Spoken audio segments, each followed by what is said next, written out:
Ngayong araw, isang murang tattoo na naman ang ibibigay natin para sa isang quality assurance sa isang construction site na kapitbahay na walking distance lang ang bahay. Kaya naman, kahit kahapon niya lang ako napanood, andito na siya now para magpaborda ng balat. Anyway, client requested a cover up ng unfinished tattoo sa kanyang inner lower left arm. Ganito kasi yan. Di umano, mga bandang hating gabi, nagiinuman ang magbabarkada sa bahay ng may bubong nang bigla na lamang pinasok ang kanyang isipan ng di kilalang ideya na magpatatu. Ang sospek ay ang kanyang barkada na agad-agad namang sumugod at tinusok siya ng paulit-ulit sa may bahagi ng kanyang braso at doon ay napag-alaman niya na ito ay bago pa lamang na nag-aaral kung kaya naman ay dali-dali raw siya na nag-atubili at nagmabilis na pahintuin ang nagaganap na di ka nais-nais ayon sa biktima. Hanggang ngayon, makalipas ang ilang buwan, sumasakit na yung lalamunan ko.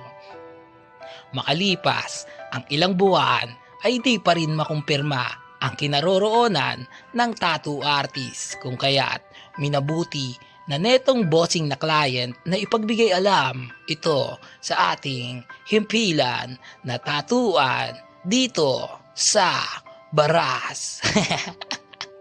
Ano daw, kidding aside, respect pa rin sa artist ni boss. Tandang-tanda ko pa yung mga unang tattoo na nagawa ko.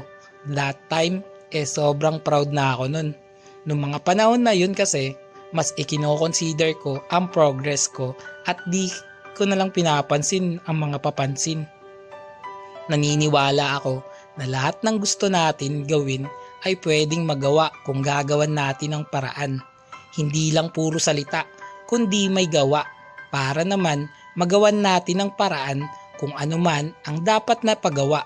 Kasi bawat manggagawa pinaghihirapan sa pagawaan lahat kahit na ginagawa pa silang katatawanan ng ibang tao.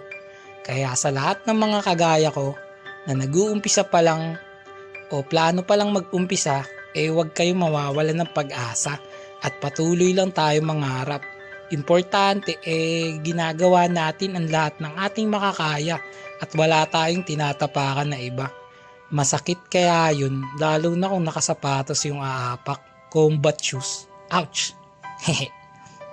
Gusto ko nga pala ulit samantalay ng pagkakataon na to para magpasalamat sa lahat ng mga taong walang sawang sumusuporta sa akin at nagtitiwala, lalong lalo na yung family, friends, followers, and countrymen, and I thank you. Ay hindi.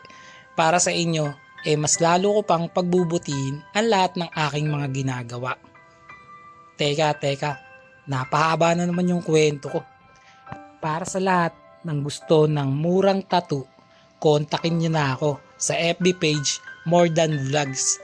Text o tawagan ako sa cellphone number ko 0970-825-0395. Para sa mga legit at mga solid dyan, like, comment, share, and follow, subscribe, lahat na guys gawin nyo na. Maraming salamat at malaking tulong yan sa akin. Bago matapos tong video, panoorin at alamin muna natin ang tattoo client review. Haha, let's go! Boss, tapos na yung tattoo natin. Anong masasabi mo? Galing. Babalik ulit. Yun na. Rate mo na boss, 1 to 10. 100. Yung sa cover up natin guys dito, ito may kilid. Sobrang lalim talaga, hindi na siya kinaya. Pero, masaya ka naman ba boss? Masaya, siyempre. Yan o. Malapit lang din yan dito si boss. Mga kapitbahay ko, nagpupuntahan na dito. Babalik ulit. Meron pa kami mga projects niya ni boss. Mga cover up pa din tapos sa likod. Sige boss, salamat sa tiwala. Thank you.